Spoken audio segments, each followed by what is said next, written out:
Now, in reality, a cell has no regular shape because the shape of a cell depends upon the wireless propagation conditions in that cell.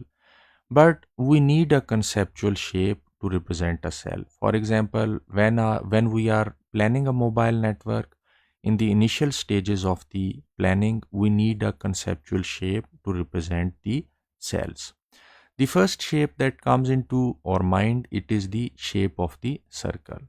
But circle is not a good choice because if we put together three circles, there would be coverage gaps between these circles. And if we make these circles closer to one another in order to fill these coverage gaps, in that case, these circles would start overlapping with one another. Or in other words, if we use circles to represent the uh, cells, uh, in that case, there would be interference between the base stations when we are moving the circles closer to one another in order to fill the coverage gaps. Now, if we do not want to have the coverage problems between the cells, then what are the other possible choices of the shapes that we can use to represent a cell? We can use the square shape, triangle shape, or the hexagon shape. And if S is the radius and the if radius is the same for these three shapes, then the polygon has the maximum coverage area.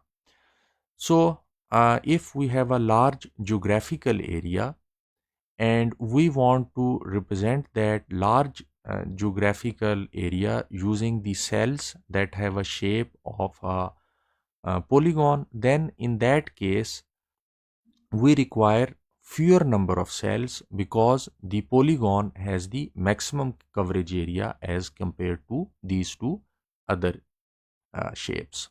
So we use the polygon, or in other words, we use the honeycomb shape in order to represent the shape of the cell in the initial stages of the mobile network planning. So, in the initial stages of the cell planning or the mobile network planning, we use the polygon shape in order to represent the cells. But when we enter the detailed mobile network planning stage, in that case, we need to determine the actual shape of the cell. And the actual shape of the cell can only be determined by taking the measurements in those cells about the channel propagation conditions.